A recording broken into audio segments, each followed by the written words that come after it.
پیغمبران علیہ السلام کو چھوڑ کر اربوں خربوں انسان اس دنیا میں آئے.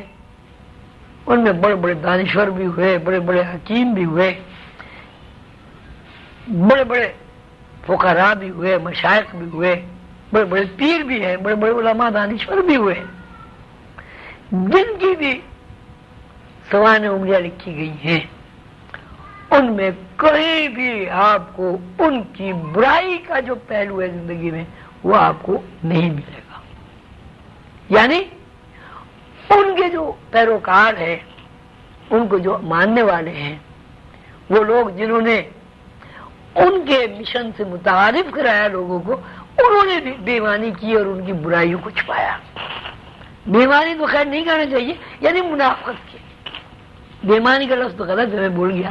ان کے دکھائی میں بھی دانستہ طور پر، نادانستہ طور پر، ادب و احترام کے تقاضوں کے تحت، عقیدت کی بنیاد پر. اچھا یہی بیان ہوئی ہے، برائی کسی نے بیان نہیں کی، جبکہ یہ ممکن نہیں ہے پیغمبروں کے علاوہ کسی بھی انسان کے لیے کہ اس کے اندر صرف اچھائی ہے، اچھائی ہو، برائی نہ ہو.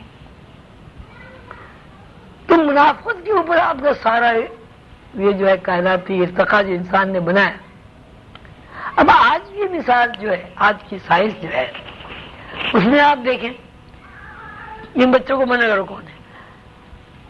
یہ دیکھیں کہ جتنی بھی ایجادات ہو رہی ہیں، ان ایجادات میں یہی بتایا جاتا ہے کہ یہ نوع انسانی کی فلاح اور بہبود کے لیے ایجاد کی جا رہی ہے.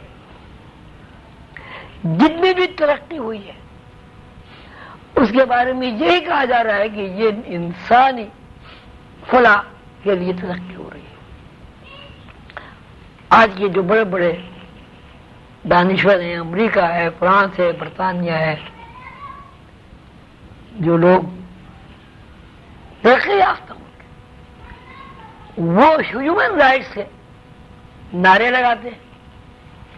لیکن جب ہیومن رائٹس کے نعرے کے پیچھے آپ غور و فکر کریں گے تو ان نعروں میں سوائے اس کے کچھ نہیں ہے کہ انہوں نے تمام دنیا کو یرغمال بنانے کے لیے ایک ترقی کا فسون رچایا ہے، اور لوگوں کے ذہن میں وہ باتیں جو تخریب ہے ترقی کی بنیاد پر منتقل کریں. کبھی جی ایٹم بم بنایا، ترقی کے لیے بنایا. میزائل بنایا، ترقی کے لیے بنایا. انسان نے بڑی ترقی کی جی، وہ گائیڈڈ میزائل بنا لی اس نے. انسان نے بڑی ترقی کی، ایسے ایسے جہاز بنا لیے کہ اس کے اندر اتنے اتنے بم وہ لے جاتے ہیں اور وہ زمینوں پر پھینک دیتے ہیں، اور ایک وقت میں لاکھوں آدمی جو ہے موت کا لقمہ بن جاتے ہیں. موجودہ سائنسی ترقی کے بارے میں آپ جتنا بھی غور و فکر کریں، اس میں سوائے منافقت کے، سوائے ذاتی مفاد کے، سوائے سرمایہ دارانہ ذہن کے، اور سوائے دولت کے انبار جمع کرنے کے آپ کو کوئی چیز نظر نہیں آتی.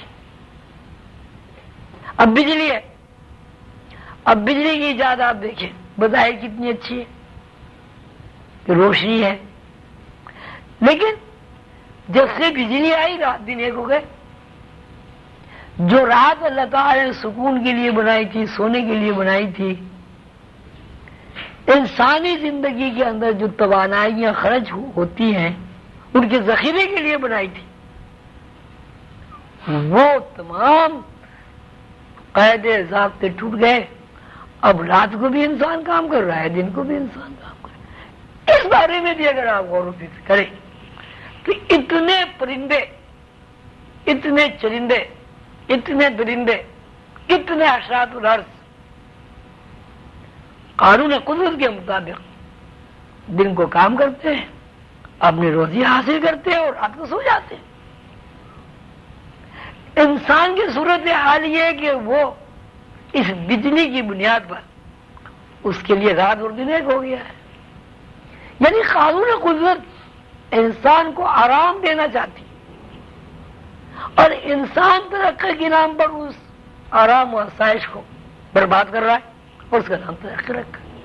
یہ لیے ایک منافقت. مقصد میرا یہ نہیں ہے کہ بجلی کی ایجاد نہیں ہونی چاہیے، یہ بجلی کی ایجاد سے کوئی انسانی شعور میں ارتقا پیدا نہیں ہوا، یا بجلی کی ایجاد نے انسان کو نمایاں حیثیت نہیں دی.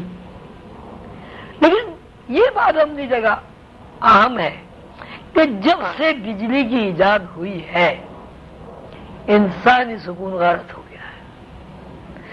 جتنا انسانی سکون غارت ہوتا ہے اسی مناسبت سے اس کا نام ترقی رکھ دیا جاتا ہے. جتنی زیادہ بیماریاں انسان کی جسم میں داخل ہو جاتی ہیں اسی حساب سے اس کا نام ترقی رکھ دیا جاتا ہے.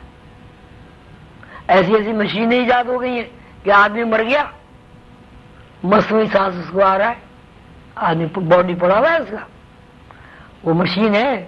مشین کا عجیب کمال ہے، وہ سانس کھینچتی بھی اور سانس بھرتی بھی ہے، سانس کھینچتی بھی سانس بھرتی بھی.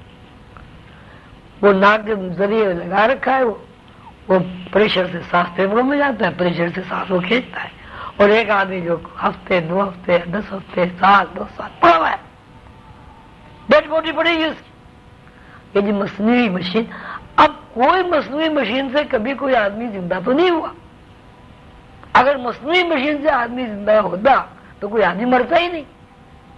لیکن اس ترقی کے نام پر وہ ہزاروں لاکھوں کروڑ ڈالر روز کما رہے ہیں. یہ بھی ایک دھوکہ ہی. تو اب یہ صورت کی انسان اللہ کی دوسری مخلوق کے مقابلے میں وہ بصارت ہو، محدود نظر ہے اس کی. کتنی دور دیکھ رہتا ہے ڈاکٹر صاحب انسان آنکھ سے؟ یہ 30 میل کہتے ہیں کہ میکسیمم اگر نظر جو کچھ کام کرتی ہے وہ کرتی ہے، لیکن صاف جو ہے وہ 12 فٹ 12 فٹ دیکھتا ہے. لیکن 12 فٹ کی بھی صورت یہ ہے کہ اگر باریک سے باریک ترین کاغذ انسان کی آنکھ کے سامنے آ جائے تو وہ 1 فٹ بھی نہیں دیکھ سکتا. جبکہ شہد کی مکھی ماورائے بنفشی شاید دیکھ رہی تھی. شاہین کی نظر ایک چیز کو 8 گنا زیادہ بڑا دیکھ رہی تھی، یعنی خود بھی اللہ نے لگا دی اس کی آنکھ. یہی صورت سونے کی اس کی ہے، یہی صورت آواز کی ہے، یہی صورت ایجادات کی ہے، یہی صورت منافقت کی بھی ہے. یعنی انسان منافق تو ہے، لیکن یہ منافقت ایسی منافقت ہے کہ وہ دوسروں کے لیے ایک عذاب بن گیا ہے اور ترقی کے نام پر دوسروں کو دھوکہ دیتا ہے. پھر آپ نے وہ اس کی عقل آپ نے ملاحظہ کی ہاتھی کی، وہ گھنٹیاں اس لیے باندھی گئی اس کے گلے میں کہ کیلے کے باغ کا نقصان نہ ہو. تو جب وہ کیلے کے باغ کی طرف ہاتھی جاتے تھے وہ پکڑ لیتے تھے. اب دیکھیے اس کی عقل دیکھیے، ان گھنٹیوں میں اس نے گیلی مٹی بھر لی. گھنٹیاں ہل رہی لیکن اس کے اندر جو وہ اس کو بجانے والی چیز ہے مٹی کی وجہ سے نہیں ہلی، لہذا وہ باغ کھا گئے سارے.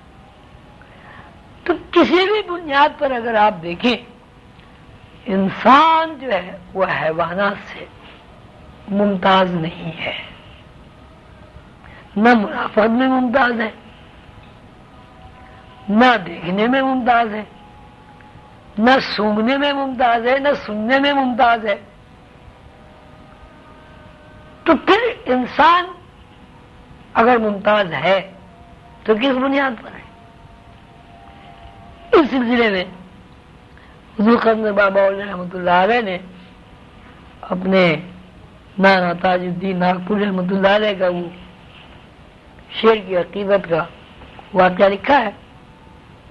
انشاءاللہ اگلے ہفتے اس کے اوپر روشنی ڈالیں گے کہ انسان اگر دوسری نوع سے دوسری مخلوقات سے ممتاز ہے تو کس بنیاد پر.